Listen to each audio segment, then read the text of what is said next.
స్పందించారు. పెద్ద గొడవైంది దాని మీద. అవును. ఇప్పుడు నాకు అర్థం కాందంటే మరి పవన్ కళ్యాణ్ గారి మనసులో దూరి స్టడీ చేసేంత గొప్పతనం నాకు లేదు. ఎందుకు సడన్ గా పవన్ కళ్యాణ్ గారు ఈ వేషంలోకి ఎందుకు వచ్చారు అనేది నాకు అర్థం కావడం లేదు. ఎందుకంటే పవన్ కళ్యాణ్ నేను అభిమానిస్తాను, మంచి యాక్టర్ ఆయన. ఆయనతో పోయినసారి ఎన్నికల సందర్భంలో చాలా సార్లు స్వయంగా కూర్చొని మాట్లాడినా. ఆయన నేచరు ప్రజలు ప్రజలు ప్రజలు అనేటువంటి నేచర్ ఆయనది. మరి ఈ ట్రాన్స్ఫార్మేషన్ ఏం జరిగింది అనేది నాకు అర్థం కావడం లేదు. ఆయన ఈ సనాతన ధర్మాన్ని భుజాన్ని వేసుకొని ఆయన దాని పరిరక్షణ నా బాధ్యత అంటున్నాడు. వీడి దేశంలో ఎవరి బాధ్యతను ఎవరు కాదంటామండి. అందుకోసం పవన్ కళ్యాణ్ గారు ఉదయనిధి మధ్య ఏదో వ్యక్తిగత వైరుధ్యంగా మనం దాన్ని చూడాల్సిన పని లేదు. ఉదయనిధి వాళ్ళు డిఎంకే కల్చరు, ద్రవిడియన్ కల్చర్ నుంచి వాళ్ళు వచ్చారు. ద్రవిడియన్ కల్చరు వాళ్ళ కాన్సెప్ట్ అది. అట్లాగే ప్రకాష్ రాజుకు సంబంధించి ప్రకాష్ రాజ్ పవన్ కళ్యాణ్ కోసం అనలేదండి. భారతీయ జనతా పార్టీకి ప్రకాష్ రాజ్కు ఎంత వైరుధ్యం ఉందో మనం చూస్తున్నాం కదా. అవును. అసలు మొత్తం భారతీయ జనతా పార్టీ ఎన్నిసార్లు ఆయన అరెస్ట్ చేయాలని డిమాండ్ చేయలే, ఎన్నిసార్లు ఆయన మీద కేసులు పెట్టాలని ప్రయత్నం చేయలేదు. కాబట్టి ప్రకాష్ రాజ్ ఏంటంటే ఈ కాన్సెప్ట్కి భిన్నమైనటువంటి కాన్సెప్ట్ కలిగిన వాడు.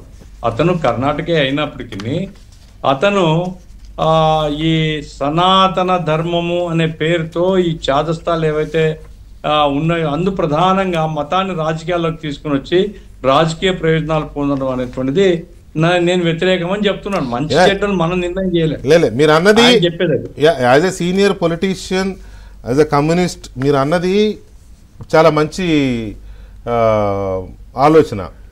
అయితే నేనేమంటానంటే కరుణానిధి గారు కానీ లేకపోతే స్టాలిన్ గారు కానీ లేకపోతే ఇతర కర్ణాటకలో ఉన్న ఏఐడిఎంకే వీళ్ళెవరూ కూడా ఇట్లా ఒక ధర్మాన్ని పూర్తిగా కుకటి వేళ్లతో తీసేయాలని తరహాలు ఎవరు మాట్లాడలా.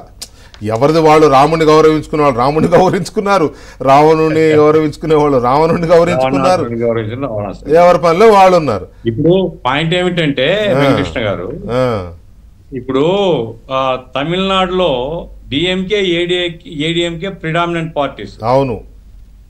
డిఎంకే ఏడిఎంకే రెండు కూడా ద్రవిడియన్ కల్చరే. కరెక్టే. ఇప్పుడు Congress dependent on DMK, BJP depending on ADMK. కాబట్టి వాళ్ళను దాటి వీళ్ళు అధిగమించలేరు కదా ఇవి చిన్న పార్టీలు. నేనంటున్నా యు ఆర్ రైట్, కరెక్ట్. అందుకోసం ద్రవిడియన్ కల్చర్ కు ఆర్యన్ కల్చర్ కు మధ్య ఉండేటువంటి వైరుధ్యాన్ని పవన్ కళ్యాణ్ గారు సహృదయంతో అర్థం చేసుకుంటే ఇంత తీవ్రంగా స్పందించాల్సిన పని లేదు. ఇప్పుడు ఆర్యన్ కల్చర్ గొప్పదా, ద్రవిడియన్ కల్చర్ గొప్పదా అంటే ఎవరు నిర్ణయం చేస్తారండి? ఇప్పుడు ఆ ఆర్యులు దండయాత్రలు చేసినటువంటి తప్పులు, నేరాలు, ఘోరాలు ఎవరే మర్చిపోరు కదా. రాక్షసులుగా చిత్రీకరించి ద్రవిడియన్ రాక్షస సంహారం అంటే ద్రవిడియన్స్ ను ఓడించడంగా మనం చరిత్రలో చూస్తాం. కాబట్టి ఇక్కడ ఆర్యులు గొప్ప వాళ్ళ, ద్రవిడియన్ గొప్ప వాళ్ళ అనే చర్చ అనవసరం. ద్రవిడియన్ అసలు ఇప్పుడు మీరు అన్నట్టు ఇప్పుడు ఆర్యులు గొప్పవాళ్ళ, ద్రవిడియన్లు గొప్పవాళ్ళ, రాముడు గొప్పవాడా, రావణాసురుడు గొప్పవాడా, అసలు మన ఆ ఇష్యూలోకే వెళ్ళడంలా ఒకటి. తర్వాత ఇక్కడ మీరు చెప్పిందంటే ఒక క్లారిటీ ఏంటి, అక్కడ రెండు పార్టీలు అన్నాదురై బిడ్డలే, రెండు ద్రవిడియన్ కల్చరే, ఏఐడిఎంకే అయినా డిఎంకే అయినా. ఇప్పుడు బీజేపీ ఏఐడిఎంకేని కాంగ్రెస్ డిఎంకేని పట్టుకున్నాయి, ఏలాడుతున్నాయి పట్టుకొని. ఇదంతా ఓటు పాలిటిక్స్, పవర్ పాలిటిక్స్.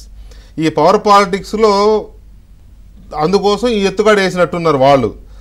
కానీ ఒక ధర్మాన్ని అలా అనడం అనేది ఒకటి. ఇక్కడ ఈయన పవర్ పాలిటిక్స్ నిర్మూలించడం అనేటువంటి మాట అన్నాడు నాకు తెలియదు. కానీ అన్నాడు చూపించింది తమిళ్లో చూపించారు.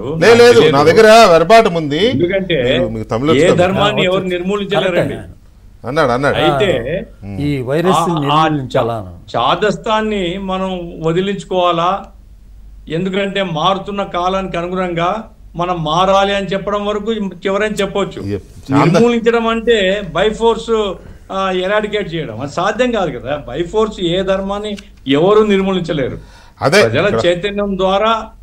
ఇప్పుడు వెంకటకృష్ణ గారు, ఎందుకంటే పవన్ కళ్యాణ్ గారు ఆయన గౌరవిస్తూనే, హిందూ మతాన్ని గౌరవిస్తూనే నేను ఒకటి రెండు విషయాలు చెప్తాను. ఈరోజు నాకు ఎందుకంటే సనాతన